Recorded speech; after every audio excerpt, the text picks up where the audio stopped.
exactly does a single naval fleet hold the entire global economy hostage? And how did they do it 500 years ago, right here at the Strait of Hormuz? Welcome to The Explainer. If you want to see how history actually works, hit subscribe and let's dive in. In September 1507, the answer arrived in the Persian Gulf. A heavily armed Portuguese fleet, commanded by the ambitious conquistador Afonso de Albuquerque, dropped anchor. To understand Albuquerque's target, look at this narrow, crescent-shaped waterway. Long before modern oil supertankers, the Strait of Hormuz served as the essential maritime bottleneck connecting the Indian Ocean to the markets of the Near East and Europe. Through these turbulent waters flowed the world's most valuable commodities, massive shipments of Chinese silks, Indian spices, and Arabian pearls. In the early 16th century, holding physical control over this tiny strip of ocean meant holding the global balance of trade hostage. Sitting near the mouth of this passage was the Emam Kingdom of Ormus. Governed by a powerful vizier named Khwaja Attar, the kingdom had grown into a legendary, flourishing mercantile hub. Ormus operated on a system of free navigation. Merchant ships moved through the Gulf under a predictable set of customs fees, fueling a massive local economy built on trade duties. But that wealth created a fatal vulnerability. The island's economy relied entirely on maritime traffic, yet its defenses were designed for regional diplomacy and trade protection, not for withstanding heavy naval bombardment. This combination of extreme riches and limited military hardpower created a geopolitical vacuum, making the island a primary target for any force with superior technology. In August 1507, that vacuum collapsed. Vizier Khwaja Attar assembled a massive defense force of traditional ships to face Albuquerque's arriving fleet. Despite being heavily outnumbered, Albuquerque utilized superior naval artillery and strict gunnery discipline. His warships decimated the opposing fleet in the harbor of Ormus in only a few hours. The Portuguese followed the naval victory by bombarding the city's unprotected shorefront. To ensure a quick surrender, they cut off the island's vital fresh water supply from the mainland. Faced with total destruction, Khwaja Attar realized that continued resistance was impossible. He immediately dispatched envoys to the Portuguese to negotiate a surrender. Albuquerque viewed the conquest of vast landmasses as inefficient. He calculated that controlling specific maritime choke points would yield more influence than holding any single territory. This was his master plan, an imperial triangle of fortified naval bases. By securing Malacca in the east, Goa in India, and Hormuz in the Persian Gulf, Portugal could dominate the entire ocean. The goal was to destroy the existing spice trade monopoly held by the Mamluk Sultanate and Venetian merchants. If Albuquerque could lock these gates, the traditional routes through the Middle East would collapse.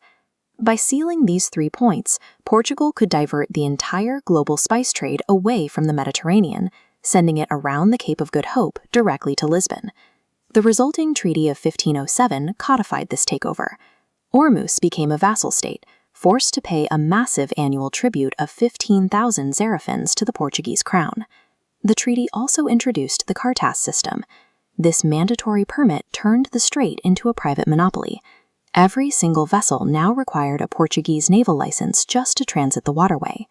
To enforce this new bureaucracy, the treaty granted Portugal the right to build a massive stone fortress on Ormuz Island, armed with heavy gunpowder artillery.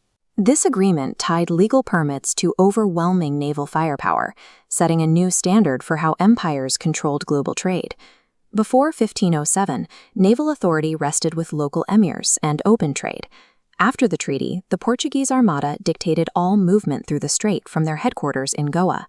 The geography of wealth shifted along with the ships. Trade routes permanently moved away from Venice and Cairo, making Western European ports the new centers of global maritime capital. The 1507 treaty established the first formal precedent for militarizing a natural waterway, turning an open trade route into a strictly controlled transit zone. For over a century, the fortress at Hormuz stood as the ultimate symbol of European naval power at the entrance to the Persian Gulf. Albuquerque's treaty established a system that lasted for generations. But come back for part 2, where we'll see how the Safavid Empire launched a fierce campaign to reclaim the strait in 1622. For 115 years, the fortress at Ormus stood as an impenetrable vault. Built by Albuquerque, this island stronghold hoarded the global spice trade's wealth. The Portuguese crown monopolized this, using local puppet rulers to funnel every ounce of profit back to Europe. But on the mainland, a challenger was watching. Shah Abbas I had spent years building the Safavid Empire into a modernized military force, complete with a professional standing army and gunpowder artillery. The Shah's objective was clear: expel the Portuguese, reclaim national sovereignty over the territory, and physically seize control of the massive maritime wealth flowing through the strait. This chart highlights a massive logistical problem. While the Safavids boasted 30,000 elite veteran soldiers, their high seas naval capability was exactly zero. Blocking their path to the island was a fleet of heavily armed Portuguese galleons, patrolling the waters and acting as a massive floating wall. To crack an island-bound fortress protected by the world's most powerful warships, a landlocked empire had to find a way to buy a navy. Enter the English East India Company.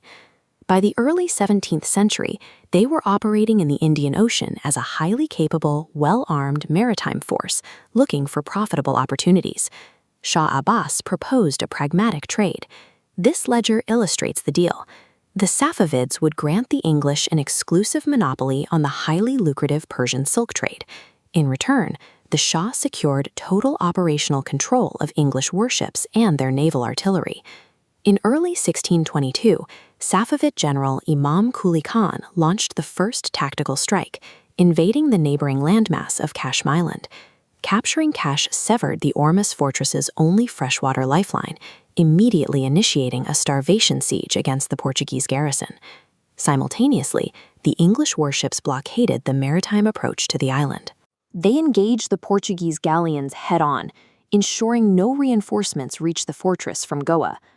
By deploying mercenary ships to plug the sea routes and cutting off the drinking water, the Safavids successfully turned this imposing island vault into an isolated trap, fully primed for an infantry breach.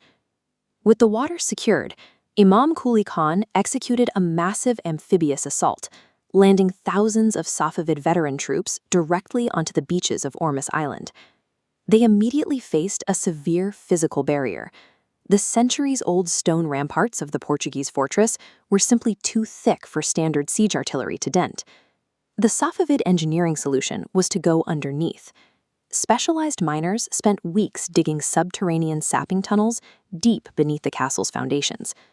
In the dark, cramped shafts, the sappers painstakingly packed heavy wooden barrels of gunpowder directly into the bedrock supporting the vault above them.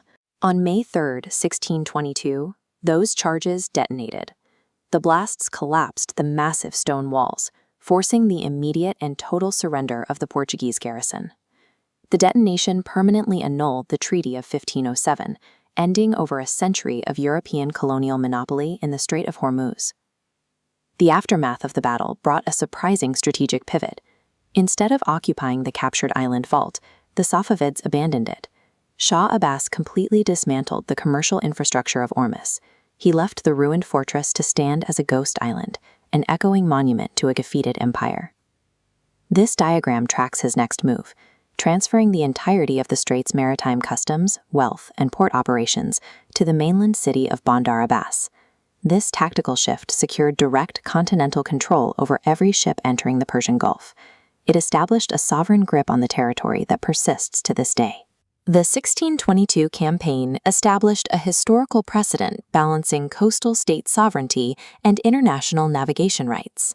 Today, the United Nations Convention on the Law of the Sea formalizes this balance, designating transit passage to protect international shipping while respecting territorial waters. The transition from a colonial island fortress to a state-governed mainland port created the geographic and political reality of the modern strait, a vital artery where national control and global trade still carefully intersect.